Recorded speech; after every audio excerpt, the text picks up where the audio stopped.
Bien, dans cette vidéo, on va corriger le bac 2024 en métropole, septembre au jour 1. Donc c'est un sujet qui traite de l'acide citrique. Donc ce qui nous intéresse ici, nous, c'est de voir les forces des acides et des bases qui sont traitées dans ce sujet. Donc nous ne traiterons que la première partie de l'exercice 1. Donc dans l'introduction, on nous parle de l'acide citrique, que c'est un triacide, on nous donne la formule topologique et quelques données que l'on va écrire. Donc la masse molaire,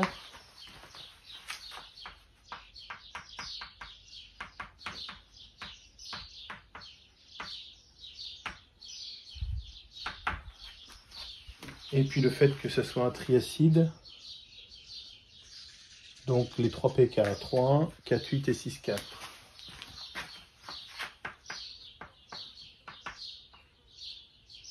Voilà, 4,8 et 6,4.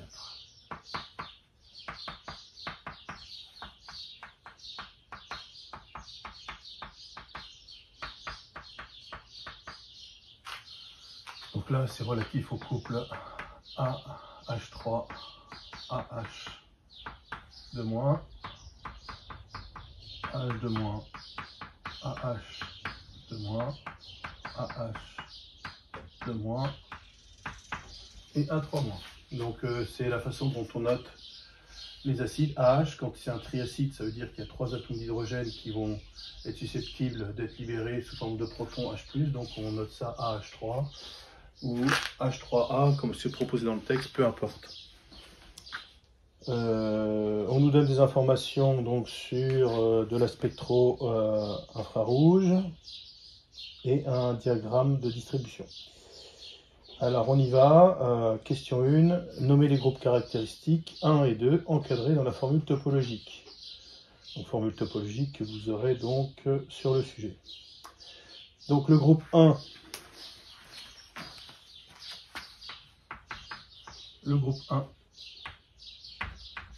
c'est la fonction acide carboxylique.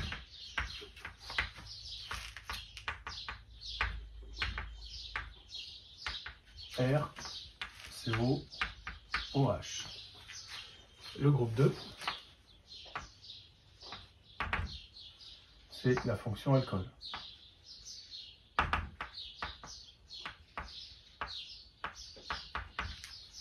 ROH.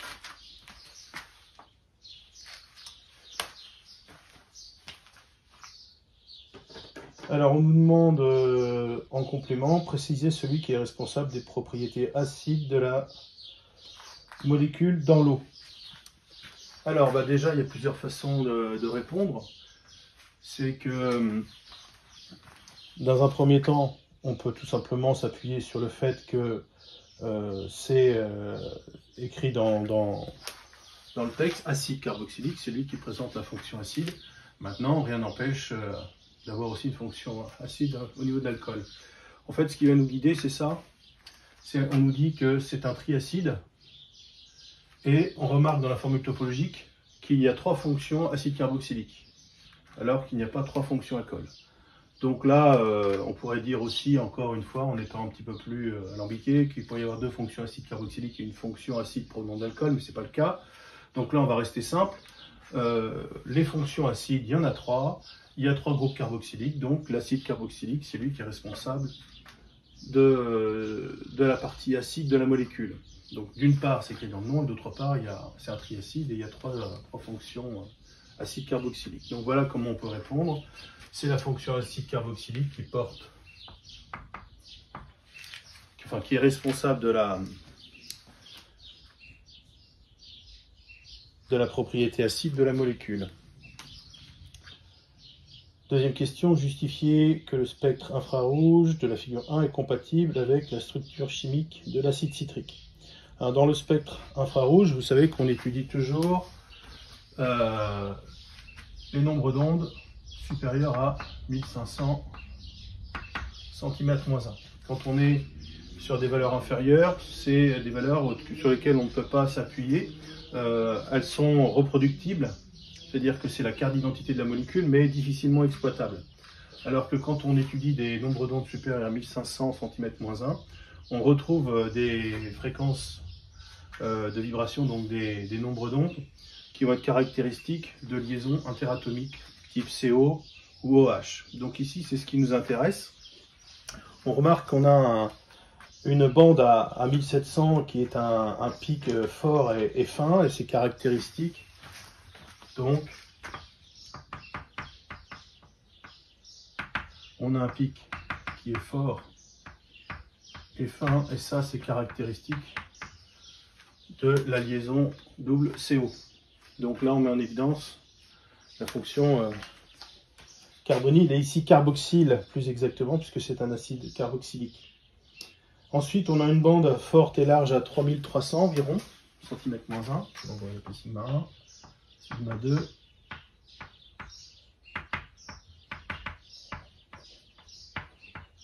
Et ça, c'est caractéristique d'une liaison OH.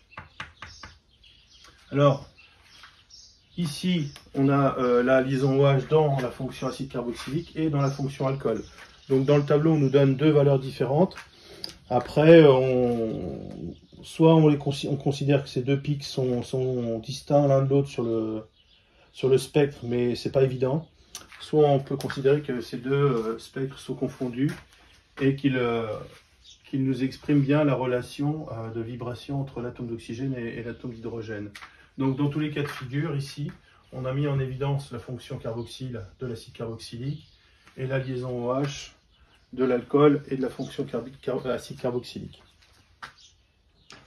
Alors ensuite, question 3. Proposer une explication de différence entre les deux valeurs de solubilité. Alors là, on remonte dans le texte et on nous dit que... est-ce que c'est écrit? Voilà. On nous dit que la solubilité de l'acide citrique dans l'eau est de 592 grammes par litre. La solubilité se note S. Donc je vais noter acide citrique égale 592 grammes par litre, alors que la solubilité de l'hexane, qui est donc le composé insaturé qui se rapproche le plus de la structure de l'acide citrique, à savoir l'hexane correspondant, a une solubilité de 9,5 mg par litre.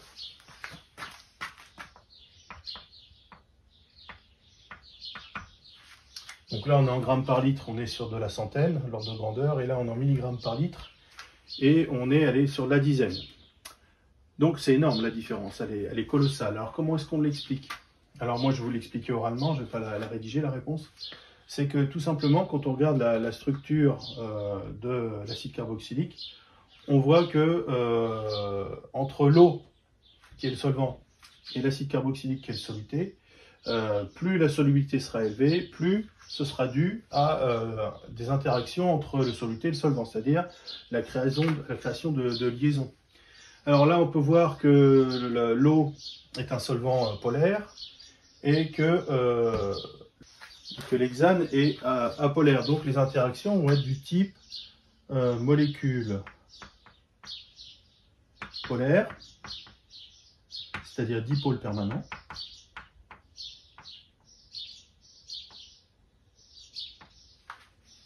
et molécule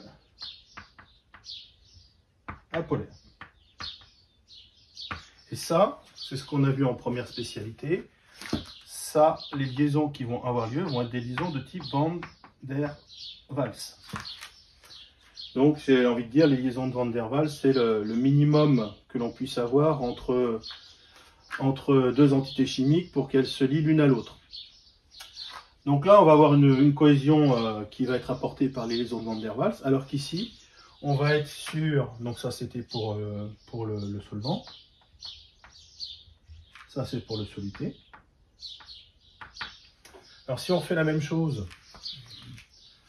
avec l'acide citrique, donc le solvant c'est toujours l'eau, c'est une molécule polaire, un dipôle permanent, alors que le soluté, l'acide citrique, va être une molécule elle-même polaire.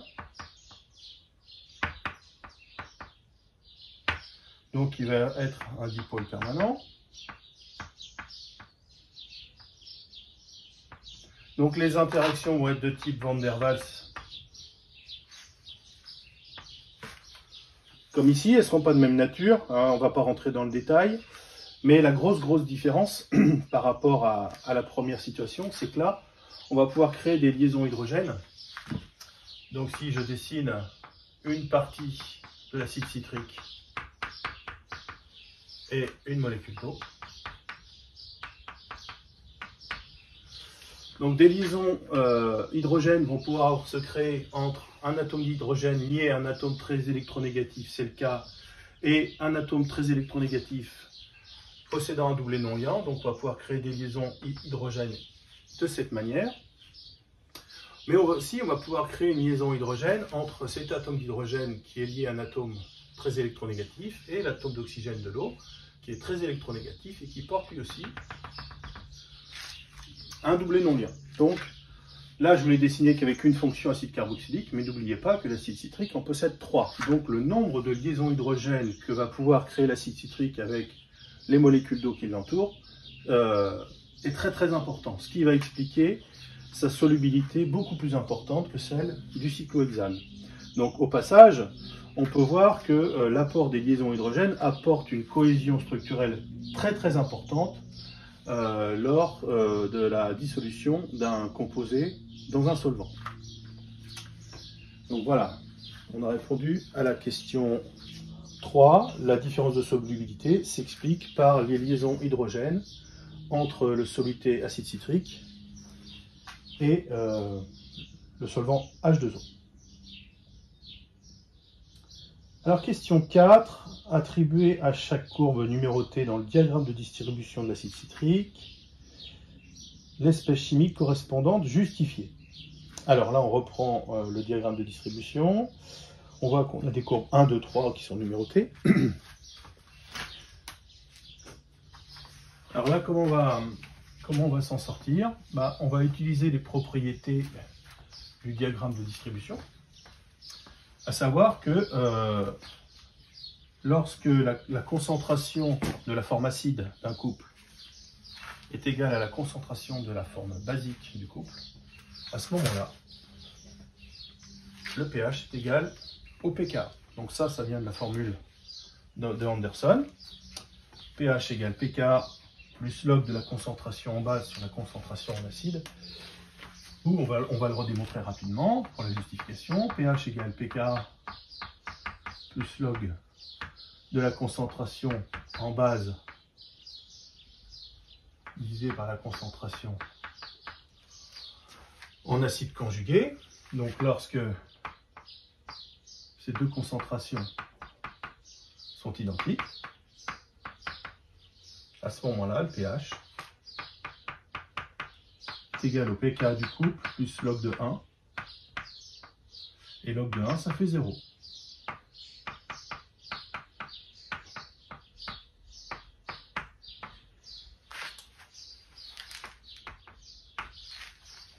Donc comment on va retrouver qui est qui?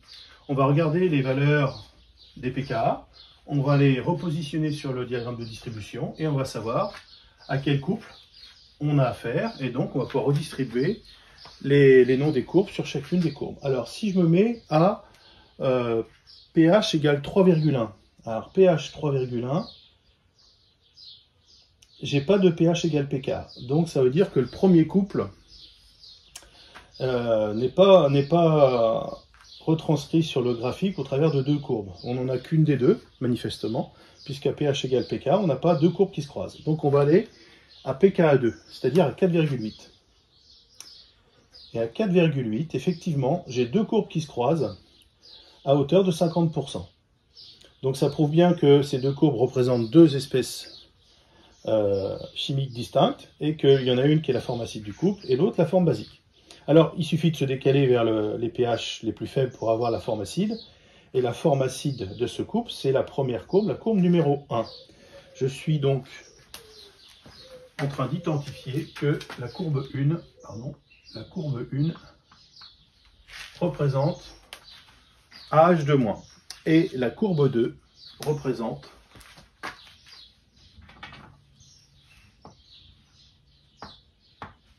AH2- en exposant cette fois-ci. Alors par conséquent, si on se met à 6,4, on est exactement dans la même situation, avec l'intersection de deux courbes, celle qu'on a définie préalablement, qui devient cette fois-ci la forme acide du couple.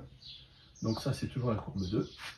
Et par conséquent, ça, c'est la courbe 3. Et c'est logique, puisque quand on se déplace vers les pH basiques, la forme prédominante de l'acide citrique deviendra l'espèce A3-, c'est-à-dire sa forme la plus basique. Donc voilà comment on peut se servir du diagramme de distribution. Donc je reprends rapidement. On se positionne à pH égale pKa, c'est-à-dire le moment où, dans la distribution, l'acide et la base sont présentes dans des quantités identiques, c'est-à-dire à hauteur de 50% dans les proportions relatives.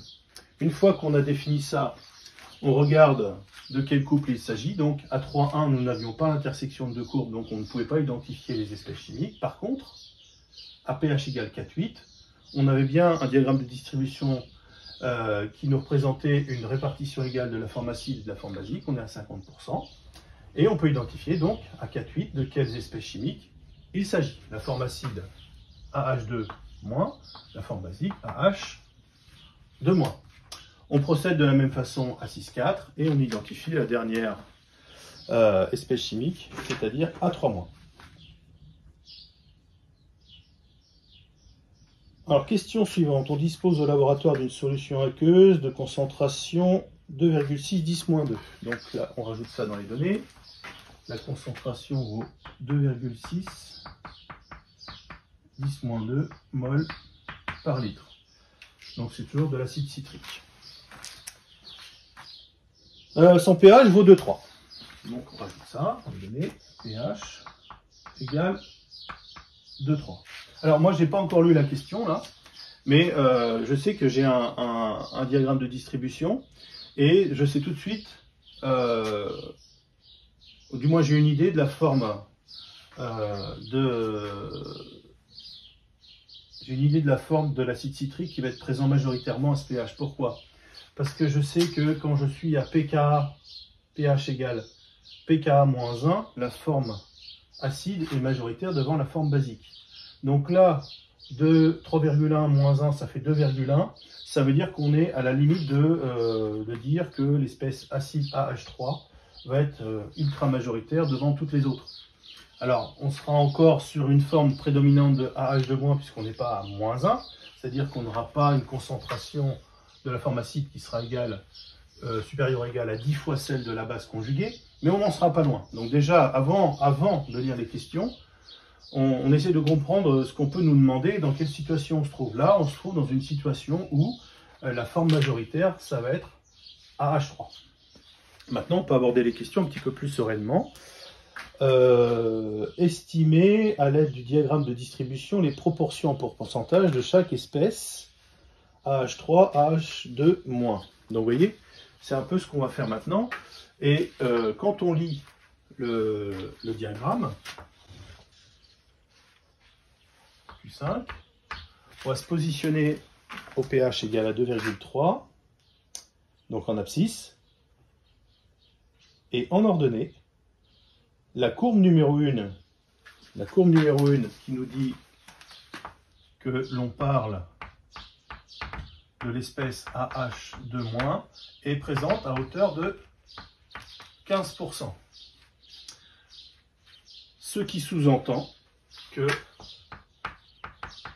la forme acide AH3 est présente à 85%. Vous voyez donc ce qu'on a commencé à dire ensemble pour voir si on comprenait un petit peu la situation se vérifie maintenant sur le diagramme de distribution, puisque l'espèce acide est présente à hauteur de 85%, alors que la forme basique conjuguée n'est présente qu'à hauteur de 15%. Question 6. Donc, en déduire par le calcul qu'à ce pH, les concentrations des espèces acides et basiques valent les valeurs affichées sur la question. Alors là, je rappelle qu'avant de répondre à une question, on la pose. On cherche les concentrations de la forme acide et la concentration de la forme basique du couple AH3-AH2-. Alors, on est à pH égale 2,3. Très bien. Et à partir de là, il faut qu'on réponde à la question. Alors là, on va se servir de la réponse à la question précédente. Pourquoi? Parce que théoriquement, on a les valeurs des pourcentages et on a la concentration. Donc, qu'est-ce qu'on sait? On sait que la concentration en acide est égale à 85% de C, la concentration donc de la forme de l'acide citrique proposé. Donc si on fait le calcul, ça fait 0,85 fois 2,6 10-2. Alors j'ai fait le calcul, ça fait 3,9 10 puissance moins 3. Pardon, 2,2 10-2.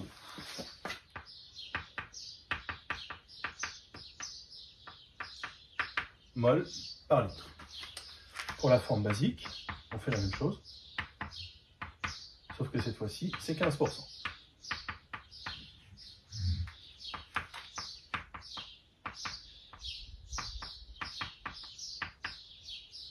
Et cette fois-ci, c'est bien la valeur que j'ai donnée tout à l'heure. 3,9 fois 10 puissance moins 3.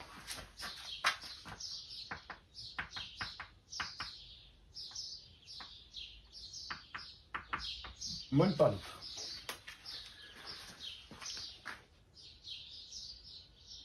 Voilà, donc là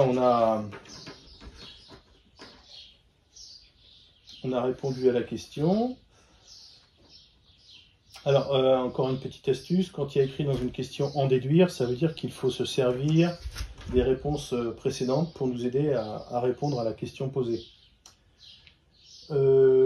Qu'est-ce qu'on nous demande d'autre?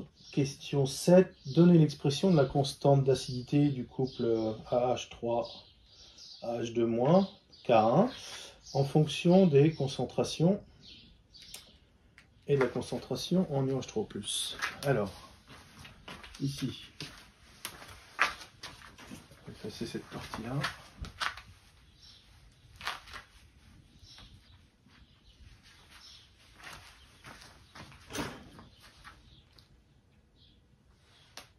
Alors, on y va. Q7.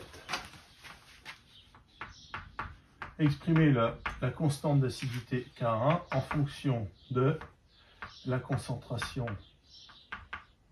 de la forme acide,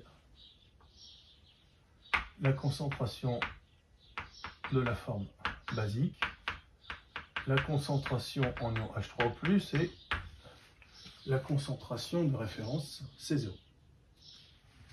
Alors, à l'équilibre, puisque c'est une constante d'équilibre. Alors on y va, on sait que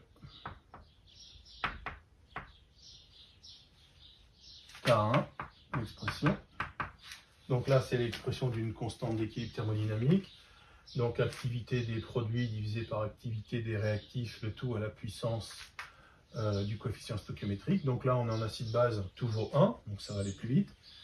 Alors les produits, c'est la forme basique à l'équilibre divisé par C0. C'est une activité, donc c'est adimensionné. Multiplié par H3+, à l'équilibre divisé par C0, le tout divisé par la forme acide à l'équilibre divisé par C0. Voilà l'expression de K. Alors, on va simplifier un petit peu, parce que là, on a répondu quasiment à la question. Donc, on va simplifier par C0. Donc, ça fait H2- à l'équilibre fois H3+ à l'équilibre, divisé par AH3 à l'équilibre fois C0. Ouais, un petit moyen mnémotechnique de voir si l'expression est bonne, c'est que j'ai un produit de concentration au numérateur, donc j'ai un produit de concentration au dénominateur. Ici, j'ai donc un carré de concentration, donc au dénominateur, je dois aussi avoir un carré de concentration pour que les unités s'éliminent et que du coup, on ait une constante adimensionnée, c'est-à-dire sans dimension. Voilà. En déduire l'égalité AH2 moins sur AH3 équilibre égale 10 puissance pH moins pK. Donc il faut qu'on en déduise que le rapport des concentrations des formes basiques à l'équilibre sur la forme acide égale 10 puissance pH moins pKa 1. À partir de ça. Donc là, c'est quelque chose de relativement classique. C'est le passage des constantes d'équilibre. Donc d'acidité au pK. Donc ici, la relation entre les deux, elle est connue, classique. Vous devez la connaître sur le bout des doigts. C'est que, de la même manière que le pH c'est égal à moins log de la concentration en UH3+, le pKa c'est moins log du Ka. Donc, je sais que pKa égale à moins log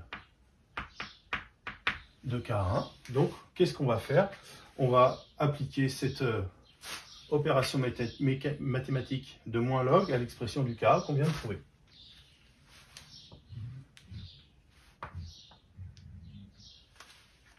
Alors, on applique le moins log. Donc, ça fait moins log de K1 égale moins log de l'expression qu'on vient de trouver, c'est-à-dire AH2- fois AH3 au plus divisé par AH3 fois C0. Voilà. Alors maintenant, on peut aller beaucoup plus vite que ce que je vais faire si on est à l'aise avec les logarithmes en mathématiques. Donc là, qu'est-ce que je vais faire? Je vais garder la fraction H2- sur H3 puisque c'est là où je veux en venir. Et par contre, je vais sortir le H3+ et le C0. Donc le log d'un produit, c'est la somme des logarithmes. Donc ça fait AH2- sur AH3. Donc ça, c'est la partie gauche du logarithme. J'ai un fois, je transforme ce fois dans le logarithme par un plus. Avec un moins en facteur, ça fait moins log de H3+ sur C0. Voilà, donc j'espère que vous êtes assez familier avec le développement des logarithmes. Donc, ouais, très rapidement, je l'écris en dessous. Log de A fois B, c'est log de A plus log de B. Et log de A sur B, c'est log de A moins log de B. Donc là, j'étais dans cette optique-là. J'ai un A fois B. Mon A, c'est le rapport des concentrations des formes acides et basiques. Et mon B, c'est H3+ sur C0. Et comme j'ai un moins devant, je l'ai développé pour que les plus deviennent des moins.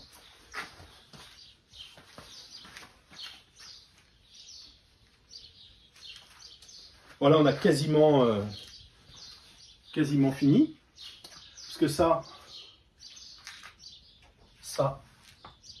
c'est le pKa. Donc on peut l'écrire. Et ça, moins log de H3+ sur C0, c'est la définition du pH. Donc qu'est-ce que je vais faire? Je vais passer, alors je vais peut-être y aller doucement parce que je sais que parfois vous êtes un petit peu en difficulté pour passer de la gauche vers la droite. Donc je vais passer le pH de l'autre côté, ça fait pKa1 moins pH égale moins log du rapport des concentrations qui sont ici. Donc je multiplie par moins 1 pour avoir un log. Donc ça devient un plus, ça devient un plus, ça devient un moins. Donc je répète, j'ai multiplié par moins 1 toute mon équation. Et pour enlever le log, vous savez que l'opération mathématique réciproque du log pour l'annihiler, c'est le 10 puissance. Donc je vais faire 10 puissance de chaque côté de x, on va dire, de chaque côté de l'équation. Donc ça fait 10 puissance pH moins pKa1 égale 10 puissance de log, bah, ça fait donc 1, 10 puissance de log, AH de EC sur AH 3 EC. Et voilà l'équation qu'on nous demandait de retrouver. Alors encore une fois, on peut aller beaucoup plus vite. Hein. Si vous êtes vraiment à l'aise, vous pouvez aller beaucoup plus vite que ça. Là, moi, j'ai essayé de détailler pour ne perdre personne. Question 8. Déterminer si les proportions du diagramme à pH 2,3 sont cohérentes avec la valeur du quotient calculé à démontrer la question 7. Donc là, qu'est-ce qu'on va faire? Bah, on va calculer la valeur de ce qu'on vient de faire. Donc,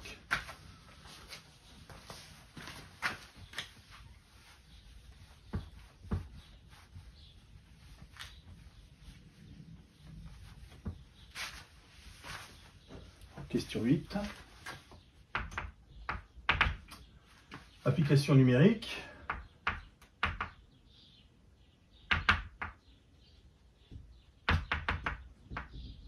Application numérique. Donc 10 puissance pH 2,3 moins pKa 1 3,1 égale AH2 moins EC sur AH3 EC, c'est-à-dire 10 puissance moins 0,8. C'est-à-dire, quand on fait le calcul, 0,16. Alors normalement, quand on est à graphiquement, on nous demande de vérifier si c'est logique par rapport au graphique de distribution. Graphiquement, APH égale 2,3. Qu'est-ce qu'on a comme proportion entre ces deux espèces chimiques? On va regarder. Qu'est-ce qu'on trouve? On trouve 15 et 85%. Donc c'était notre raisonnement de départ, c'est-à-dire 15% et 85% de la forme acide. Alors du coup, quand on fait le rapport graphique, ça nous donne quoi? Ça nous donne AH de moins sur AH3 égale à 15 sur 85. Et ça fait 0,18. Alors maintenant, il faut qu'on discute de ces deux valeurs. Mathématiquement, elles sont différentes, c'est indéniable. Maintenant, on peut voir que quand même, elles sont cohérentes l'une avec l'autre. Qu'est-ce qui fait la différence entre les deux? C'est que là, on a une lecture graphique avec toutes les approximations qui vont avec, les erreurs introduites par lecture, par la précision des échelles. Donc quand on considère tout ça, on peut admettre que ce résultat et ce résultat-là sont compatibles. Ici, il n'y a pas de calcul d'incertitude proposé, il n'y a pas de z-score à faire. Donc l'interprétation sera purement, on va dire, sur les critères que je viens de vous dire. Donc affirmer qu'elles sont cohérentes et dire que les différences observées sont dues aux incertitudes liées à la lecture graphique et à l'imprécision liée aux échelles. Voilà, donc cet exercice est maintenant corrigé.